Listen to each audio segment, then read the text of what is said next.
I guess Thursday night at 7 was not as good of a time for everyone as I thought. Nobody came to my talk, but I hope you get to watch this recording in the forum or on my blog or wherever I will post it. And I invite you to send me questions anyway by email, either in Moodle or as a comment on my blog. So since there are no introductions, I will just dive right into the presentation.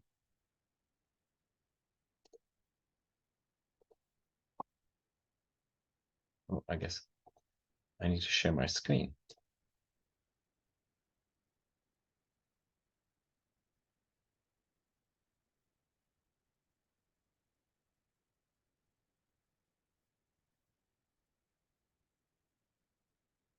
My name is Fritjof Pecheloit, and I'm a first-generation settler on the stolen and unceded land of the Silks Okanagan people. Indigenous people have been stewards of this land for time immemorial, and I am committed to learning as much as I can about the culture we replaced and about the way the Silks people passed on skills. I work at Okanagan College, mostly on the Kelowna campus. I am one of the instructors for our Women in Trades and Trade Sampler programs. Confucius stated over 2,000 years ago, "What I hear, I forget. What I see, I remember. What I do, I understand." In 1996, Sieberman modified the Confucius quote in his book titled Active Learning as follows: "What I hear, I forget. What I hear and see, I remember a little.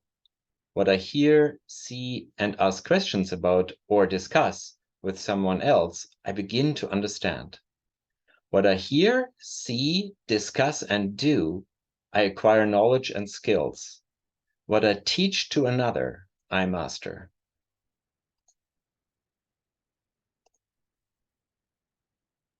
In most trades occupations, working as a team is an important skill to learn. Yet in most college trades classes, group work is very rare. One reason for this is the reputation of group work. Experience tells us that students either think that they are doing the work for everyone else or that they don't need to put in an effort. Let's look at some of those factors we can bring into play that can make group work suck less. In this presentation, we are going to look at the principles behind the acronym PIG's FACE.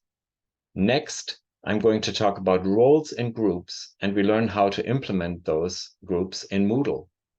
At the end, I would like to invite you to ask any questions you might have, or as I mentioned in the beginning of this video, send me an email or use the forum function. PIG's FACE. And try to Google pig's face. You will find a lot of cute piggy faces. Pig's face actually is an acronym for positive interdependence, individual accountability, group processing, social skills, and face-to-face promotive interaction. Keeping these factors in mind when we are designing group activities goes a long way to making collaborative learning groups more successful. The success of one person is bound to the success of others in collaborative learning activities. This is referred to as positive interdependence. Interdependence is meant to foster cooperation within the groups. Students need to have a reason for working together. Calazos says, "We can call group practices collaborative only when positive interdependence is among group members. The belief of sinking or swimming together while they are committed to reach a common goal. The success of a member is bound to the success of the group." Individual accountability motivates each group member to actively engage in learning tasks, thus preventing social loafing, or one group member benefiting from the actions of others, and ensures each member of the group becomes stronger. Traditionally, group work is done by everyone working on parts of the assignment and then stitching it together at the end. If we facilitate the group working together so the students can process the information as a group, we can help them to learn together and achieve a higher level of satisfaction. Social skills are important skills for a tradesperson to have. By assigning group work, we offer the class an opportunity to work with their classmates, solve conflicts, and learn to appreciate everyone's strengths. Face-to-face promotive interaction gives students the opportunity to present what they worked out to their peers in a safe environment and learn from each other. To me, Zoom sessions with the whole class present count as face-to-face interaction. At this point, I want to introduce the concept behind my lesson plan. In our Women in Trades courses, we split up the class, that is usually a class of 16, into groups of 8 for the workshop classes. The half of the class that is not in the shop needs to work on self-study assignments, and often these are not done or not done very well. I plan to form groups to work on parts of the self-study assignments during self-study time, and then present what the group learned to the rest of the class during Friday's wrap-up session. This Friday presentation is a wonderful opportunity for promotive interaction and will give the students the satisfaction of teaching their classmates what they learned. To fairly distribute the workload in a group, it is important to assign defined roles to the students. In my example, I plan to let the students choose the following roles within their group of 4. All group members are to read the materials provided and participate in further research. But to make sure the workload is distributed fairly, we will have a facilitator that keeps the group on task, a reporter that keeps notes, a designer that is responsible for designing the presentation, whatever it will look like, and a presenter that presents it to the class. The groups work online from home or at the college if they choose to do so. The presentation, in whatever form the group chooses, will be done to the whole class in the Friday wrap-up session. This concept utilizes all the elements of Pig's Face, and it has the potential to create a positive group experience. At the same time, the students experience breaking up a big daunting task and converting it so that everyone gets to learn all the material. The theory parts of our courses are all online. That's why the group work will be online too. And we at the college, at Okanagan College, use Moodle for this. Dr. Nelly Deutsch has a great video about how to set it up, and I will share that now. Hi, this is Nelly Deutsch. What I like most about Moodle is the fact that it allows learners to work in teams, collaborate, learn from one another, and make learning a socially meaningful experience. As a teacher, I get a lot of aha moments just watching them as they collaborate. And have fun, which is what learning or anything in life is about, enjoying yourself. Let me go into this particular course called Mindfulness Awareness Practice. I want to show you the groups that are available under activities and then take you through the process of creating a group. First thing is turn editing on. Next, add an activity or resource. This is Advisor RemUI theme for Moodle version 3.11. Going to go into activities because grouping or teaming up is an activity, and the activity itself is amazing. There are 3 possibilities on this particular. There's the choice, which is classic. You can do other things with it. It's not just for group selection. Then there's complete autonomy, which I really love because it allows students to create groups, join groups that have been created, leave groups, join other groups, and so on. So you're either a leader creating groups or a follower or both, which is absolutely amazing. Next to that is the group choice, which also allows you, of course, some autonomy, but not 100%. All right, so notice these they're for information on any of these activities. If I just click on it, it'll open up an explanation, which is very helpful. I don't recommend that you go into more help because that'll take you into Moodle.org and you might just get confused. With this group selection, I mentioned it before, except for the fact that you can also add a title to your group, but you have full control. You create the group, you give it a description, you can make it password protected. You can select and join other groups as well. So everything I've said about it, let's go back here and take a look at the one that I'm going to create right now, which is called Group Choice. Under Group Choice, let me show you the information that's available and then take you through it. The Group Choice module allows students to enroll themselves in a group within a course. So the group has to be there for them to choose from. The teacher can select which group students can join from and the maximum number of students allowed in each group. Very similar to Choice, but unlike Choice in other aspects. So let's go back and click on it. Now I've already created a group. I just want to take you through to show you how a group is created.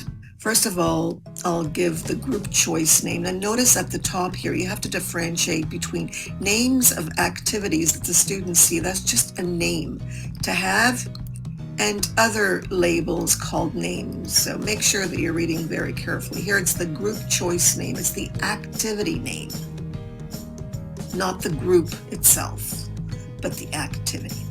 So let me add a name. I'm going to call this pair work. Notice there's my description.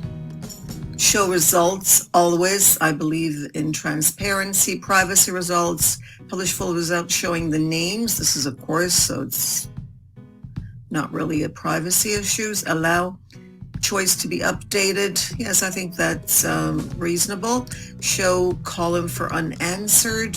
I think that's for me, and that's important. Limit the number of responses allowed.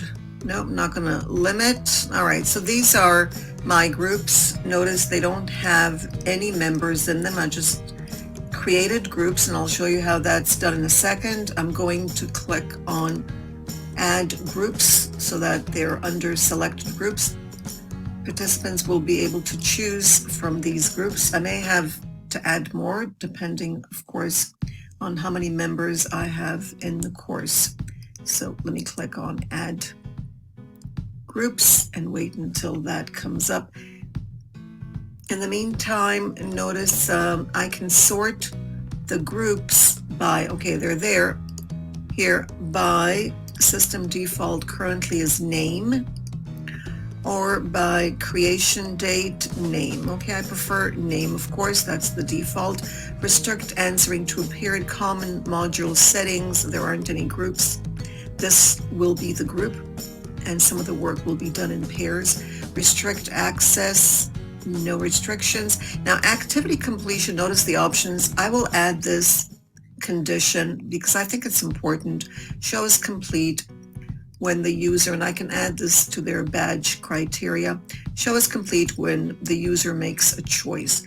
In order to see it, I will go to Save and Display. If I want to go to the course and then move it up or down, I can do that. But for now, let's just save and display and see what it will look like to the student and the teacher, of course. All right, so that's how they do it. They make a choice and then they team up. I want to make sure that it's 2 members per group. You have to make sure that that's enabled, and so that they don't get more than 2. Notice I went back to editing. Notice there is a limitation. Can't have everybody in one group, or we'll have 12 people in one. So I'll click on enable. If you're not sure of what this means, you go into the information, for information, to get information. Notice this group allows you to limit the number of participants that can select each choice options. When the limit is reached, then no one else can select that option. If limits are disabled, then any number of participants can select each of the options. And as I said, that could be a lot. So limitation, because this is pair work, is 2. And this, of course, is going to apply to all groups. So apply to all groups. It's always good to check. That's why I suggested that you go into this one for all the activities that you create. Save and display first, so you get a chance to make sure that it appears the way you want it to. Notice the minute they start choosing their groups, you'll see the group members down here. Right now there aren't any choices. Notice there's also now member capacity, and the capacity is 0 out of 2, so they know that there are only 2. But they get the option to move around, and this could be done according to their time zones. Since that's not a criteria, they'll be able to decide among themselves how to do this. And that's it. So let me go back now to getting acquainted, so I can see if it's in the right place. In the topic area, notice it's at the bottom. That's where everything goes. I'm going to bring it up. Notice there's a plus here, plus like. Going to go up with it by just grabbing it with my mouse or if using a pad. And then I'm just going to add it after getting acquainted. There we go. I think that's quite clear. It's a to-do activity, which means that they need to do it. That's a condition of completion. Participants will practice leading mindfulness exercises in live online classes in pairs. Should say choose your pair so that you can do this. Okay, to make it clear. It's always a good idea to check your work and think about all the possibilities and how whatever information you've added may be misunderstood. So this is what I added. I hope it's clear. Please choose a member from the course participant list. Participants, I will add 1 member. I think that's clear. From the course participant list, participants will practice leading mindfulness exercises in live online classes in pairs. I added more information. You may wish to find out if the time zone suits you before making a choice. I think this is important for everyone. If I think of anything else, usually from questions, I learn more about the participants' needs from their support questions, which is why I encourage participants to add questions to the support form to help me and others better understand the activities and everything else. So I think that's clear. Okay, so now we're ready to get started. I switch my role to a participant. Now I can go in as the participant, click on the activity, and make my choice. Notice it's 0 out of 2, which means that 2 people need to add their input. I will be the first one. Let me click on this one, number 1, and then remember, as a participant, to save your choice. As I said, you can always change your choice. You have a choice, and that's important. Your choice has been saved. You get this information here. Notice show group members. If I click on it, let's click on it, I'll be able to see my name. Notice last name and then first name, with, in my case, with the title.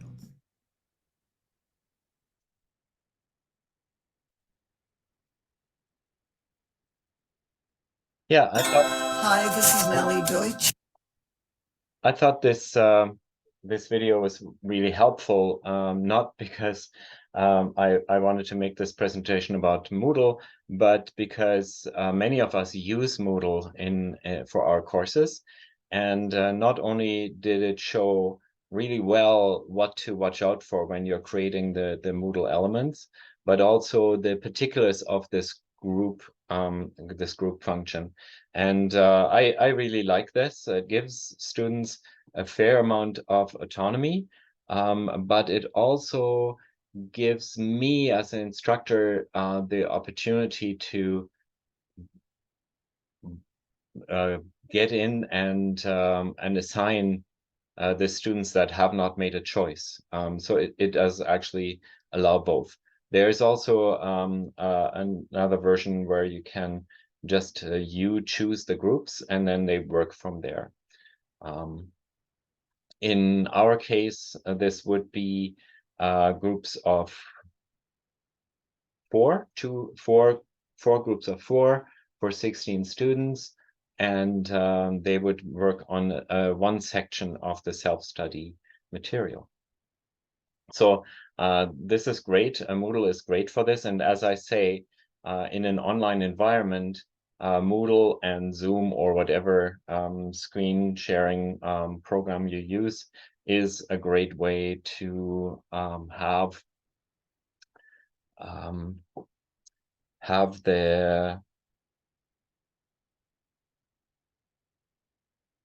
the class participate as if they were in a classroom.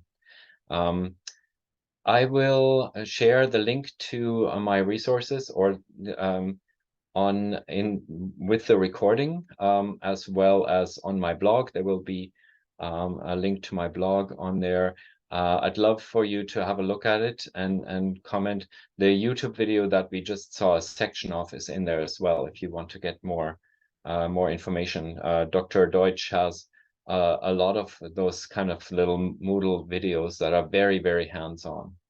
It's a really great resource I stumbled over.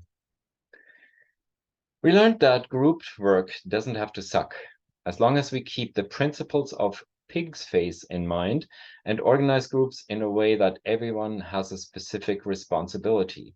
Groups will work better together. Group work is even possible in an online learning environment. Yes, setting up group projects like this is going to take more preparation, as well as continuous coaching throughout the process. But I think it's worth the effort. We're teaching our students an important life skill, especially for their future careers in the trades. I do have to admit that I chose the pig's face topic so I could put cute little piglets into my presentation. And I hope the piggies are not too distracting and you have some questions for me. Again, use the forum function, send me an email or comment on the blog post. Thank you very much. I wish you all the best in the remainder of the course, and I'll see you in the next one, maybe.